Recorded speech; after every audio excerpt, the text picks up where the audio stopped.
What if I told you that your sexuality is not just about desire, pleasure, or physical connection, but about something far deeper, something woven into the very fabric of your psyche? What if everything you've been taught about sex, what it means, why it matters, was only the surface of a vast and hidden reality within your mind? Carl Jung believed that sexuality is not simply a biological instinct. It is a portal, a mirror, a symbol of the most profound forces shaping your life. And the secret it hides might just change the way you see yourself forever. From the moment we are born, sexuality begins to weave its threads into our identity, our relationships, our dreams.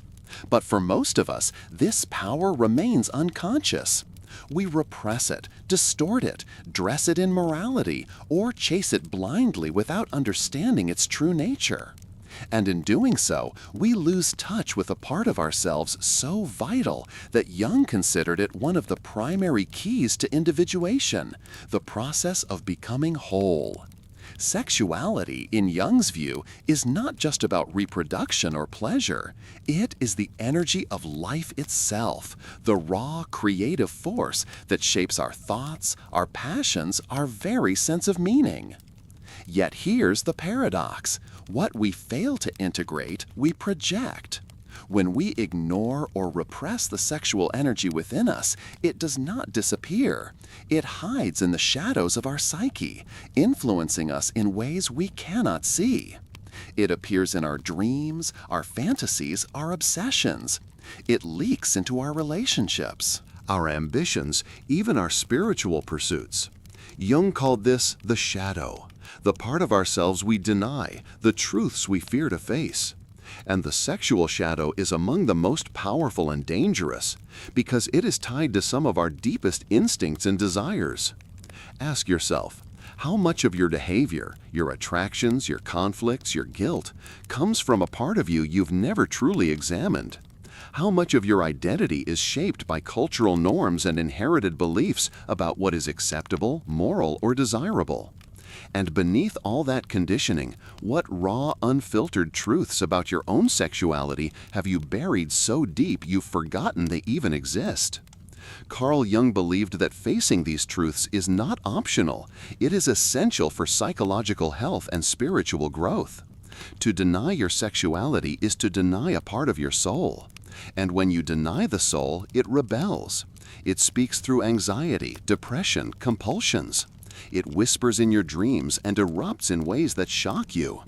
But when you integrate it, when you bring this hidden force into consciousness, you unlock an energy so creative, so transformative, that it can reshape your entire life. This is the secret few dare to confront. Your sexuality is not something external to your spiritual path. It is the very foundation of it. It is the bridge between your body and your soul, between your instincts and your higher purpose. And if you learn how to embrace it, not in indulgence or repression, but in awareness, you can access a source of vitality, creativity, and wholeness that most people will never touch. So the question is, are you ready to uncover what's been hiding in your own mind? Are you ready to look into the shadows, not to fear what you find, but to reclaim the power that has been yours all along? Stay with me, because what comes next may change the way you see desire, love, and even yourself. Carl Jung understood something profound. Sexuality is not just about biology, it is about psyche. It is not limited to physical acts or fleeting pleasure. It is the embodiment of life's most primal and creative energy, what Jung called libido. But here's the truth, this energy is not merely sexual. Libido, in Jung's psychology, is the fundamental force that drives all of our motivations, from art and ambition to relationships and spirituality. Sexuality, then, is a symbolic expression of something far more universal, the urge to unite opposites, to create, to transcend. Yet in our modern world, we rarely see it this way. We treat sexuality as either a taboo to be suppressed or a commodity to be consumed. Entire cultures oscillate between shame and obsession, creating a split in the human psyche that breeds guilt, repression, and shadow behaviors. And this split, Jung warned, is dangerous. Not because sexuality is dangerous, but because what we repress gains power over us. The unconscious does not disappear when ignored. It grows stronger, influencing our choices in ways we do not understand. Recognize. Think of how sexuality permeates our culture. Advertising drenched in erotic symbolism, the obsession with beauty, the endless pursuit of validation through attraction. We like to think we are rational beings, but Jung would argue that we are deeply driven by forces we barely comprehend. Sexual energy, when unconscious, manipulates us through desire, envy, competition, and even spiritual longing. Yes, even spirituality. Jung observed that much of what we call religious devotion is in fact a sublimated form of erotic energy, an attempt to reunite with something lost, something larger than ourselves. This insight is not meant to reduce love or faith to mere sexuality. Rather, it reveals their common root, the longing for union. Whether it is union with another person, with God, or with the wholeness of our own being, the drive is the same. Sexual energy is the raw, untamed force that seeks that union, and when channeled consciously, it becomes the foundation of creativity and transformation. But when denied, it mutates. It hides in the unconscious, becoming distorted, compulsive, destructive. This is why Jung believed that much of human suffering, the secret addictions, the broken relationships, the moral conflicts, stems from a failure to integrate this energy into conscious life. Ask yourself, what does sexuality mean to you? Is it something sacred, something shameful, something casual, something forbidden? Whatever your answer, it is shaped by stories you not choose, stories inherited from family, religion, culture. But beneath those stories lies the truth of your own psyche, a truth that cannot be defined by anyone else. And if you never uncover it, if you never integrate it, you will live at war with yourself, torn between what you consciously believe and what your unconscious demands.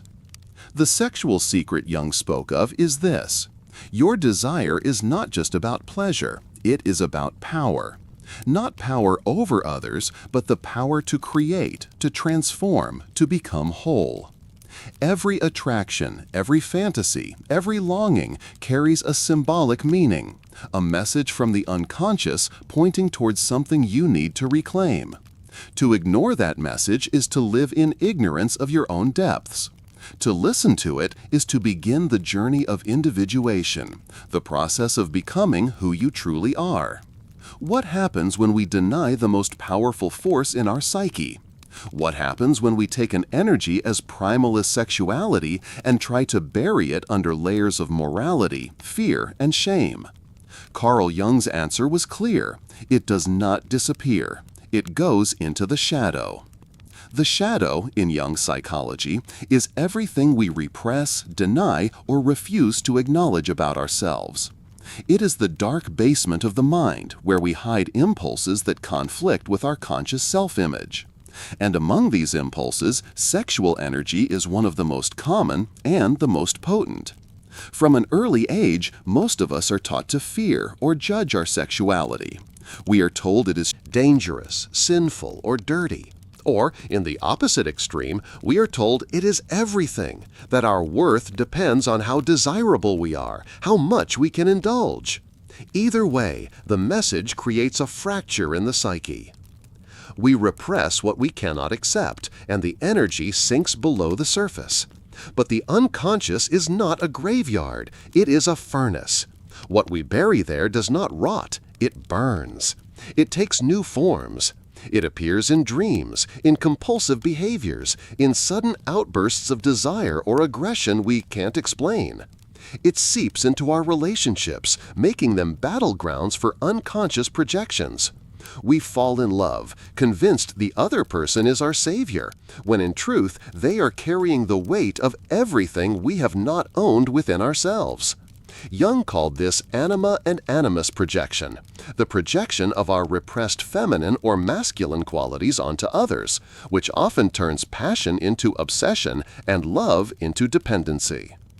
This is why sexual repression is so dangerous. Not because sexuality is evil, but because denied energy becomes distorted energy. It becomes secret addictions, affairs, hidden lives. It becomes the pastor who preaches purity while hiding a double life, the executive who seeks power to mask vulnerability, the person who mistakes domination for intimacy. We see it everywhere, and yet we rarely connect the dots. The parts of ourselves we exile do not vanish, they return wearing masks. Jung warned that society's obsession with control, especially around sexuality, was not a sign of morality but of fear. And fear is the surest path to shadow inflation. The more a culture denies erotic energy, the more it becomes obsessed with it. Look at the world today. Hypersexualized media on one hand, rigid moral codes on the other. It's the same ancient tension playing out in a modern arena. But what if we face the truth instead of fleeing it? What if we stopped pretending that sexuality is something out there, detached from the spiritual, the psychological, the meaningful? Jung believed that until we do this, until we bring the sexual shadow into consciousness, we will remain slaves to forces we cannot see.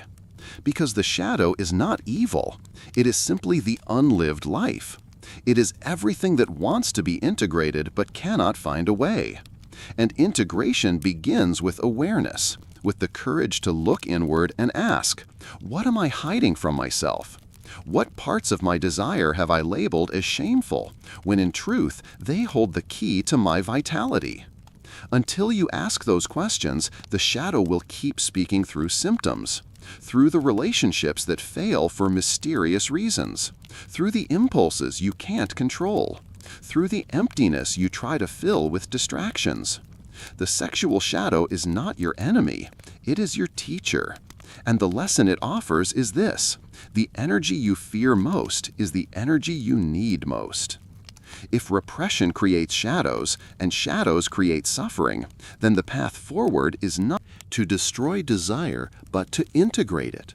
Carl Jung believed that integration is the cornerstone of psychological health, the process he called individuation, becoming whole by uniting all the parts of the self that we have fragmented.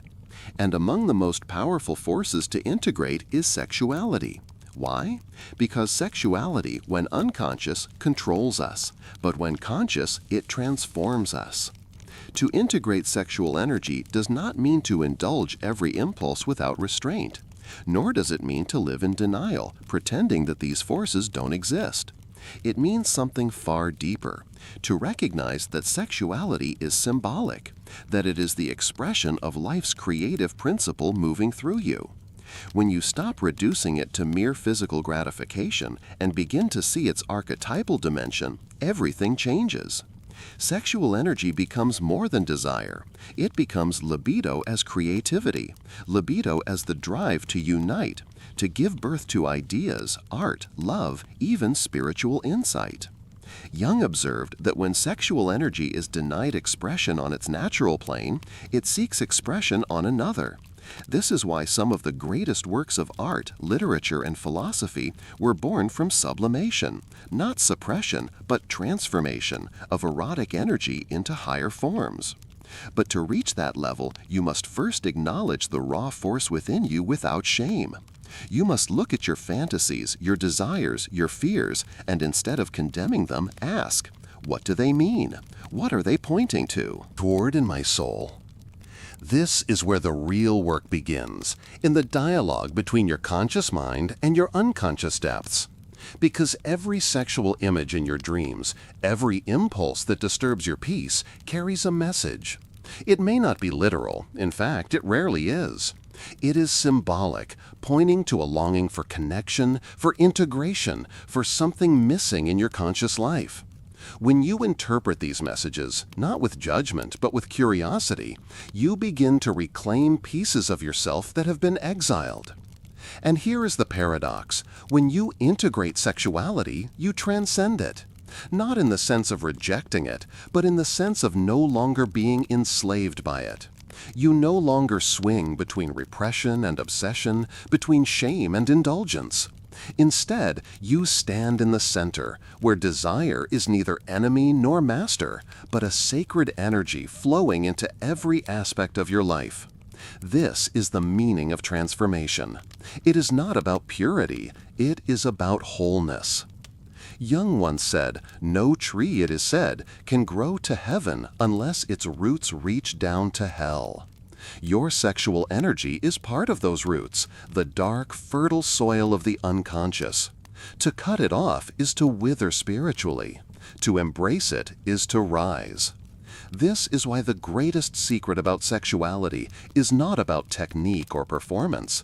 It is about meaning. It is about reclaiming the most primal force within you and allowing it to become the fire that lights your path to individuation. If you do this work, if you dare to face your shadow and integrate your desire, you will discover a power that is not merely erotic, but creative, transformative, even divine.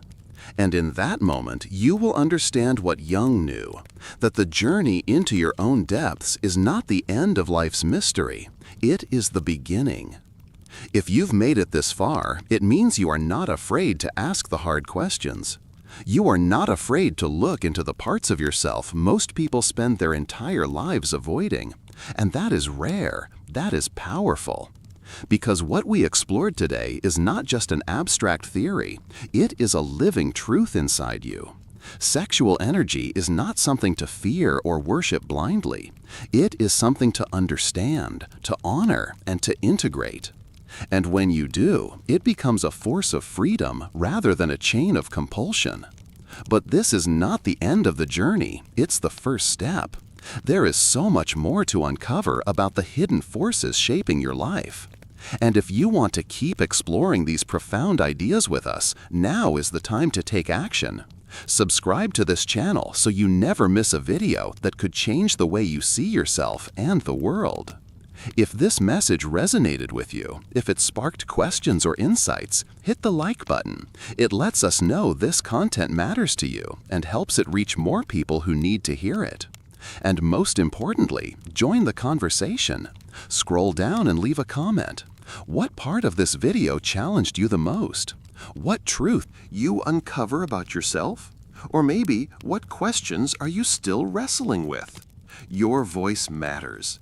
Every comment builds a community where we can learn and grow together.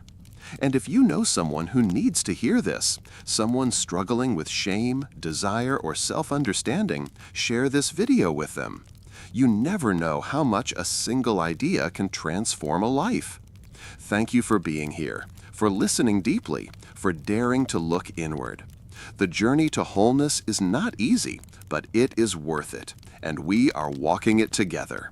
Stay curious, stay courageous, and remember, the greatest secrets are not out there. They are inside you, waiting for you to claim them.